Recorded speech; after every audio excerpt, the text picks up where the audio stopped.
An RFP just hit your inbox. Your first instinct is to start reading requirements and planning your response, but that's the wrong move. Most small businesses will dive in, spend 40 plus hours and thousands of dollars with lottery level odds of winning. I'm about to save you from that cycle with one framework that industry experts estimate very few contractors actually use.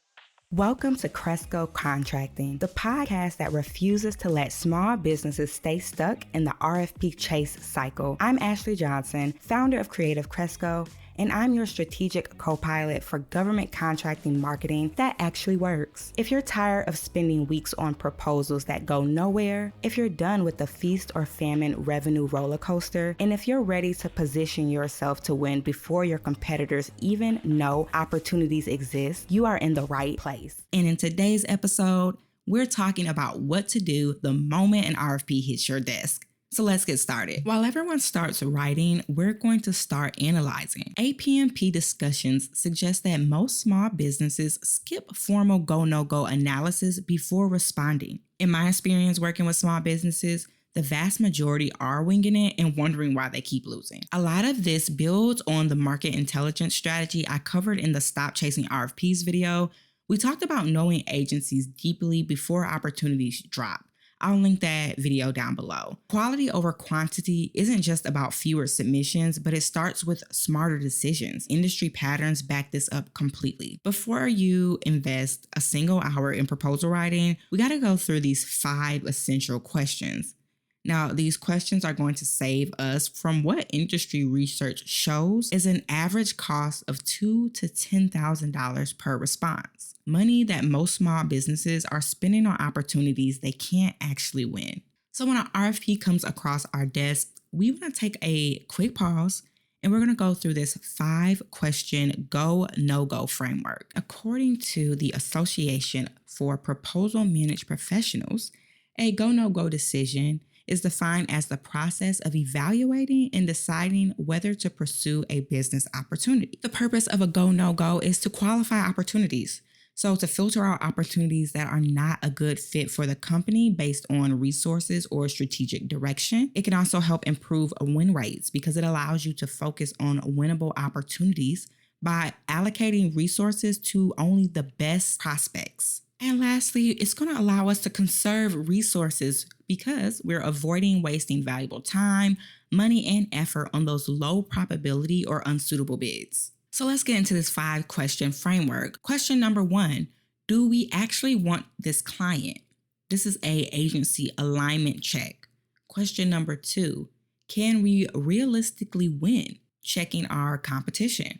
Question number 3, do we have the right relationships? Positioning. Question number 4, can we deliver and profit? So that is a resource and a pricing analysis. And then question number 5, does this move us forward strategically? Looking at our portfolio. So let's go ahead and dive deeper into each of these questions.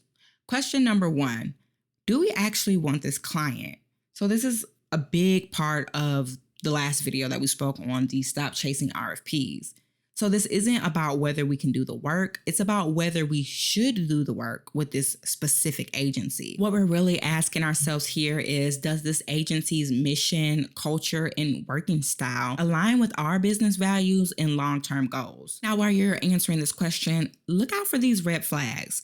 Agencies with reputations for slow payment, micromanagement, or unrealistic expectations. Contracts that would consume so much bandwidth that they'd prevent you from pursuing better opportunities. So here's how to research this. So check their payment history if you can on federal payment databases. You can talk to current and former contractors who've worked with them, get their opinion. You can also review their procurement protest history to see if they follow fair evaluation processes. Just because you can do the work, like you have the capability to do the work, doesn't mean that you should. Some agencies will drain your resources, damage team morale, and actually hurt your reputation in the marketplace. Moving on to question number 2, can we realistically win? This is a hard reality check on our competition. This is where most small businesses can lie to themselves a little bit. They see an opportunity that fits within their capabilities and assume they have this fair shot. But what we're really asking here is, based on the competitive landscape and our current positioning, do we have maybe better than a 30% chance of winning? The competitive intelligence that you need to make this decision are: who are the likely bidders? What is the incumbent's performance record? Are there obvious teaming relationships already in place? Does the scope favor a particular type of company or approach? All of these questions are going to factor into whether you have a fair chance of winning this opportunity. If this is your first contract with this agency, you're already at a disadvantage. If you're competing against the incumbent who's performed well, your win probability drops significantly. And if you're a small business going up against large primes with existing relationships, be brutally honest about your chances. The math that matters: if your pursuit costs are $5,000 and your win probability is less than 10%, you're paying $50,000 per actual win. And that's honestly unsustainable for most small businesses. Moving on to question number 3, do we have the right relationships? Again, going back to podcast episode number 1, we talked a lot about positioning. So check that out if you haven't already. Relationships don't guarantee those wins, but a lack of relationships almost guarantees losses in government contracting. What we're asking here is, do we know the key decision makers, and do they know us as more than just a vendor? Again, we want to move from being a vendor to a strategic partner in their mind. So just kind of do an audit checklist in your mind as you go through. Can we name the program manager, contracting officer, end users? Have we had any meaningful conversations with them about their challenges? Do they see us as a trusted advisor or just another bidder? And have we influenced their thinking about the requirements or the approach? Now, here's a little bit of a timing reality check as well. If the RFP just dropped and you're starting relationship building now, you're too late for this opportunity. Winning relationships are built, again, months and years before those opportunities are public. Going beyond the decision makers, do we understand those political dynamics? Who has influence over the budget? What competing priorities might affect this procurement? And are there any organizational changes that could impact this project? Question number 4 touches on resources and pricing. Can we actually deliver and profit? So this is that joyful combination of technical capability and business reality. You may be able to do the work, but can you do it profitably while maintaining that quality? What we're really asking here is, after accounting for all costs, risk, and resource requirements, will this contract contribute meaningfully to our bottom line and our business growth? Do we have the right team available when the work starts? What's the learning curve for any new requirements? How will this project affect your ability to serve your existing clients or pursue other opportunities? What happens if the project scope changes? How stable is their funding? What are our performance requirements and penalties? And do we understand their payment terms and cash flow implications? Many small businesses win contracts that keep them busy, but don't actually make them money. We need to be factoring in pursuit costs, proposal writing time, project management overhead, and the opportunity cost of not pursuing better contracts. And lastly, question number 5, does this move us forward strategically? This is the question that separates those strategic contractors from just the opportunity chasers. Will winning this contract position us better for the opportunities we really want in the future? Some other consideration: does this build credibility in a market we want to dominate? Will it give us experience that makes us more competitive for larger contracts? Does it create relationships that could lead to better opportunities? Will it enhance our past performance record in a meaningful way? Does this fit within our existing work?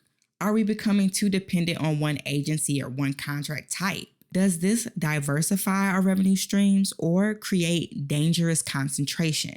And then lastly, we really have to focus on the opportunity cost question. What else could we pursue with the same time and resources? Is this the best use of our business development budget? Are we saying yes to this because it's available or because it's strategic? Now, how do we use this framework? Well, the first step is to answer each question honestly with your team or by yourself.